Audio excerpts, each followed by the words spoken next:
Hello, parishioners. This is day number 69 of the Bible in a Year. God bless you. And we are reading chapter 21 of the book of Numbers. And it begins with a victory. A victory. They win a battle.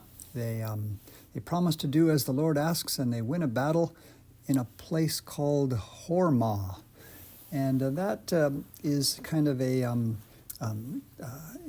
significant because back in chapter 14, verse 45, they were defeated in a humiliating way at that same place when they were being cowardly, and not doing as the Lord had asked to go up to the land of Canaan and to take the land back, the holiest land, the land of God's holy land. So here they have a victory. But it does have this kind of aspect where it says they vowed a vow in verse 2 that if you give us victory, we will utterly destroy their cities. So that reminds us of kind of the severity of some of the things that happen in this book of Deuteronomy, the book of Numbers, in the book of Deuteronomy, where they are, have a special task. The Israelites are somehow kind of asked by God to be the instruments of a punishment on the people of Canaan who were practicing basically evil witchcraft and idolatry and sacrificing babies to this Moloch god, burning these babies. And so it was kind of a unique situation because they were God's holy people. And they were asked to do this. So it seems harsh, maybe seems difficult for us to understand, but understand that it's also, Deuteronomy means a second law. It means that it was not the first law, but it's because of the sinfulness of the people. And so that's one of the reasons why God had to ask them to be so thorough in destroying the cities, and if people, didn't flee, they would have to be to kill all of the people in that city. And now I've been a priest for 36 years, and in the seminary years ago, I kind of know that in Bible scholarship there's a lot of differences of opinion. There's a lot of cynical skepticism, and there's a lot of influence from the 19th century German scholars who kind of doubted and kind of questioned everything, and they often said things like, some of these passages of the Old Testament, and again, they're all over the playing field. They're all over the law. Some of them say that it didn't happen. Okay, this didn't happen. Didn't really happen. It was written, centuries later. But now the scholars are finding that these ancient documents of the Pentateuch were probably written back in those days. They weren't written later. So, and they could have been written, in the time of Moses and by Moses himself, as the tradition says. But many scholars say, no, it didn't really happen, so we don't have to worry. It didn't really happen anyway. Or others would say that it happened, but God didn't really demand it. God didn't really say what it says here, that God asked, the people to do this. And so, again, that's another opinion of some people. But then, I think there's a good reason to believe the scholars now that are saying that, of course, God is always fair, God is always good, and we have to remember that the church has always taught that there is such a thing as a just war theory, that if there's a just cause, then war is necessary sometimes. Just like, self-defense is not a sin, it's something that's necessary.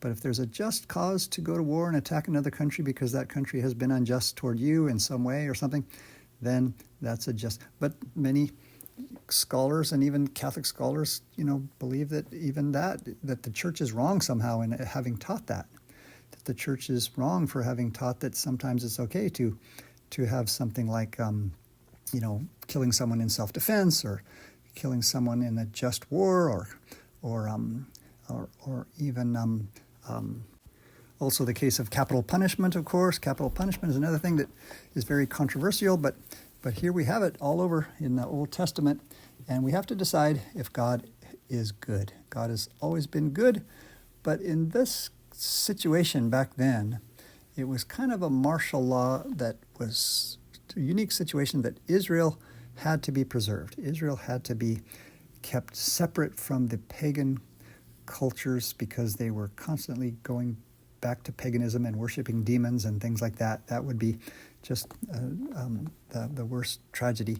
And so God had to make rules that they had to really keep themselves very separate and not tolerate any mixing with the pagan peoples. And that's what you got here in some of the readings that we're looking at today.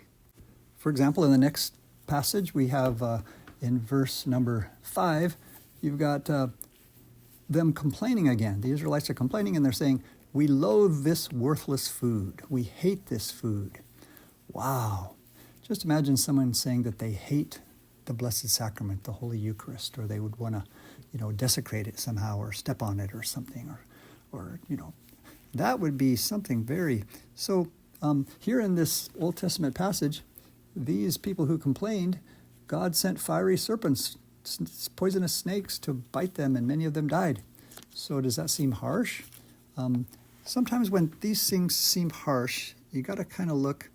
When something in the Old Testament seems harsh, you got to look at the New Testament and the church and see the reasons why. It symbolizes the Eucharist. It symbolizes. So it's a great sort of foreshadowing of the sacredness of the Eucharist and how serious it's going to be in the future to complain about the food that God gives, the bread from heaven that God gives.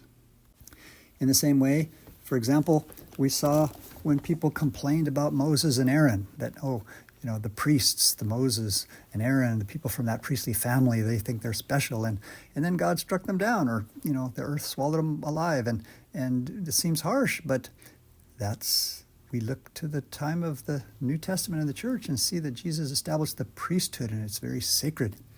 Then we also saw, in the book of Leviticus and that anyone who got into the Holy of Holies without being worthy and tried to swing incense in there was struck dead. And that seems harsh, but then you look and you see that, the sanctuary of Catholic churches is sacred. You can't just go tramping through and that kind of thing. It's something holy. Then there are passages where people get too close to the tabernacle or the Ark of the Covenant, or they try to touch it when they shouldn't touch it and they get struck down. Well, it's a symbol of the Blessed Virgin Mary and her Immaculate Conception and her purity. So that's untouchable. That's sacred. And then if people complain about the Eucharist, of course. So if something seems strange in the Old Testament, you got to look to the New Testament and the church and see, what does it symbolize and how holy these things, how important these holy things are. Just like in the New Testament, when something seems hard to understand, you got to go back to the Old Testament to understand it. I think that works both ways.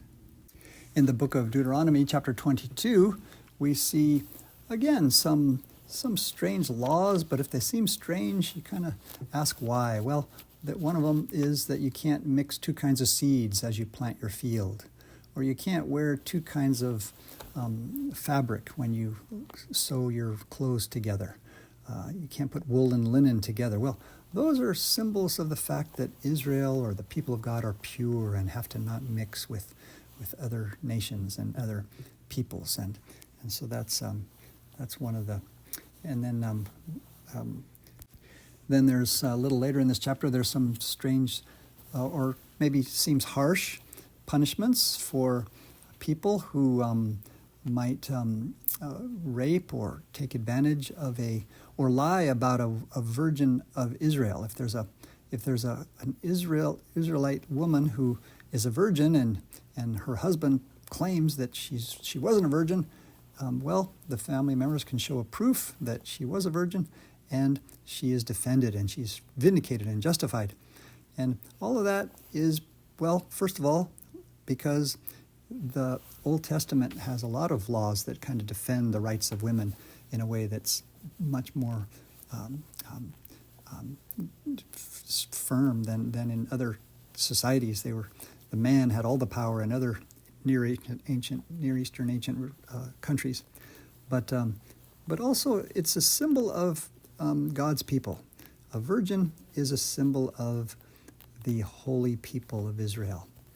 Just like a virgin, a nun, a sister, a religious sister is a symbol of the church, and so she is like a sacred symbol, and so it's just all the more important to respect and defend that.